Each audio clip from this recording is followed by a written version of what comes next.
Hello friends, आपका मेरे channel पर स्वागत है। तो हम 8th क्लास का मैथ कर रहे थे 6.4 हमारी कंप्लीट नहीं हुई है। इसके 5 क्वेश्चन आपके हो गए हैं।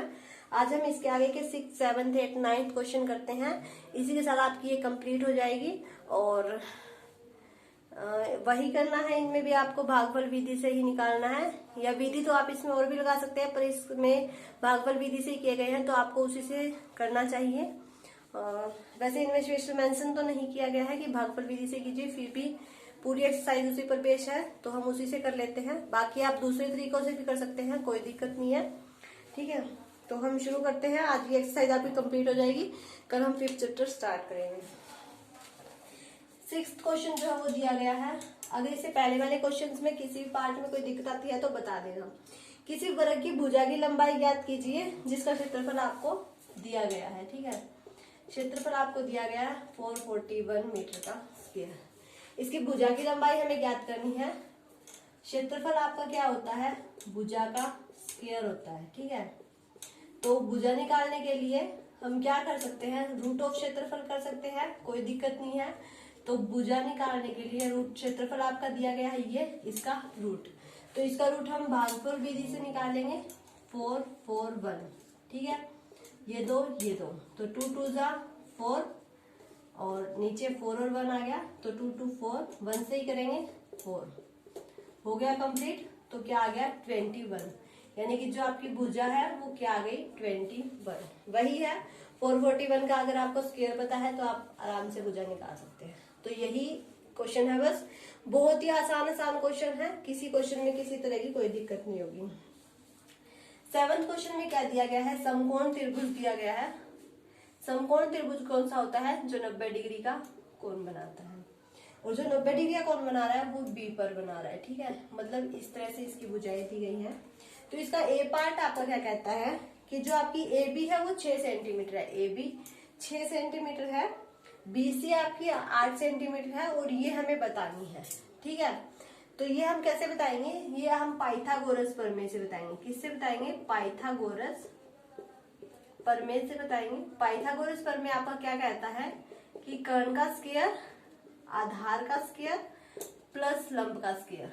ठीक है, कर्ण आपका कौन सा होता है? ये कर्ण होता है आपका, ये बेस आधार होता है, और ये हाइपोटेन्यूज लंबाई होती है आपकी। ठीक है, तो ये इस तरह से होता है।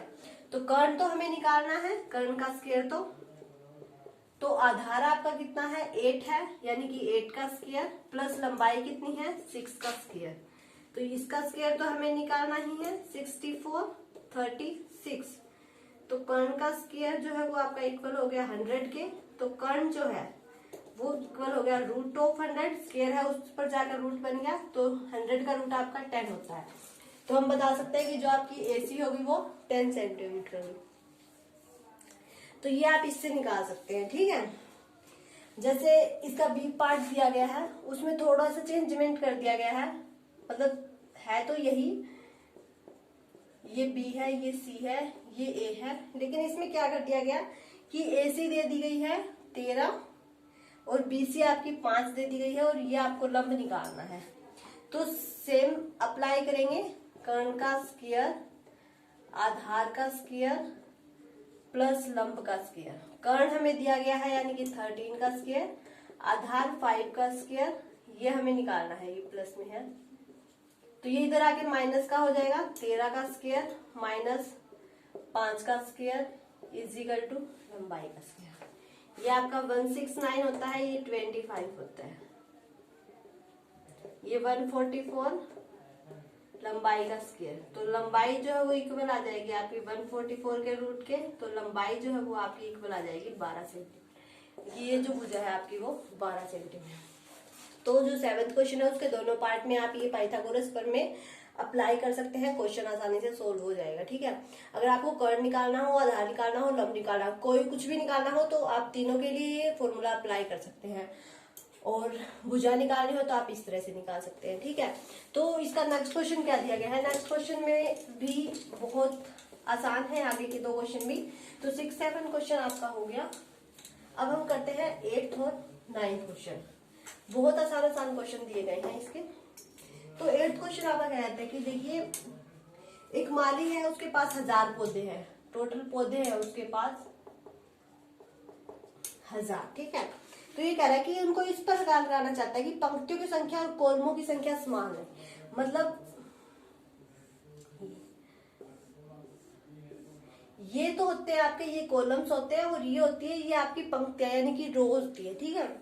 मतलब इस तरह से जाएगा तो रो होगी, और इस तरह से आएगा तो कॉलम्स होंगे, ठीक है। First column, second column, third. तो वो इस तरह से लगाना चाहता है उन 1000 पौधों को कि जितनी रोज बने ना उतने ही आपके कॉलम्स बने। तो कह रहा है कि इसके लिए कम से कम पौधों की संख्या ज्ञात कीजिए जिसकी उसे आवश्यकता है। भाई 1000 तो है ही उसके पास, हमें ये बताना है कि उसे कितने पौधे और चाहिए। तो देखिए 1000 है, इसका हम वर्गमूल विधि से निकालते हैं, ठीक है। 2 2 3 3 जा 9 100, ठीक है। 3 और 3 9, तो 1 से ही करना पड़ेगा, 2 से करेंगे तो ज्यादा हो जाएगा। यहाँ पर कितना बच गया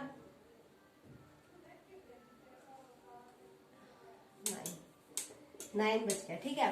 अब आगे तो पॉइंट्स में आएगा ना, तो देखिए हम क्या कह सकते हैं कि ये जो 31 का स्क्वायर है ना, उससे तो आपका क्या है, मतलब उसमें उसके लिए तो आपके जो ये पौधे हैं वो सफिशिएंट नहीं हो रहे। तो हम 32 का स्क्वायर देखते हैं कितना आएगा। जो यहाँ आया है ना उसका स्क्वायर देखना है, 32 × 32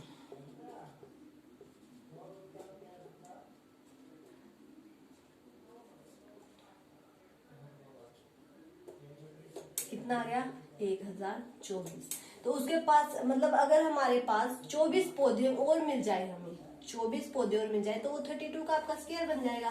क्योंकि 31 का स्क्वायर देखिए आपका कितना होता है 961 होता है, लेकिन इसके पास क्या है 1000 है। तो हमें क्या चाहिए कि इसने ये पूछा कि इसे कितने पौधे और चाहिए जिससे ये पंक्ति और कॉलम जो है वो समान बना सके। तो देखिए 31 का तो कम ही रह जाता है, तो 31 का स्क्वायर तो हम नहीं ले सकते, फिर तो उसे पौधे छोड़ने पड़ेंगे। लेकिन इसे तो यानी कितने और लेने की आवश्यकता है उसे, तो हम इससे एक बड़े का स्क्वायर लेंगे 32 का, वो आपका 1024 है। उसके पास टोटल पौधे कितने हैं 1000 है, तो इसमें से माइनस करेंगे तो कितना आ जाएगा 24 पौधे। अब हम कह सकते हैं कि जो माली है उसे 24 पौधों की जरूरत है जिससे वो पंक्ति और कॉलम जो है वो समान रूप से मतलब इक्वल इक्वल दोनों में पौधे लगा सकेगा। इसी तरह से नेक्स्ट क्वेश्चन है, उसमें बस आपको क्या दे दिया गया, विद्यार्थी दिए हैं, टोटल स्टूडेंट्स दिए हैं 500। लेकिन इसमें एक चीज बदल दी गई कि पंक्ति और कॉलम में समान खड़ा करना है। तो कितने मतलब इसमें हमें ये बता रहे हैं कितने विद्यार्थियों को हमें बाहर भेजना है। तो इसमें तो हमें कम ही करना है, तो कम करने के लिए हम क्या करेंगे, जो आपका शेषफल बचेगा ना बस वही आपका आंसर आ जाएगा। तो भागफल विधि से करें, जो आपका शेषफल बचेगा वही आपका आंसर आ जाएगा 500। 2 2 जा 4 4। तो देखिए 42 की 84 3 से ज्यादा हो जाएगा तो 2 से कर लेते हैं, ठीक है। ये आ गया आपका कितना 84 6 16। तो हम कह सकते हैं कि जब आप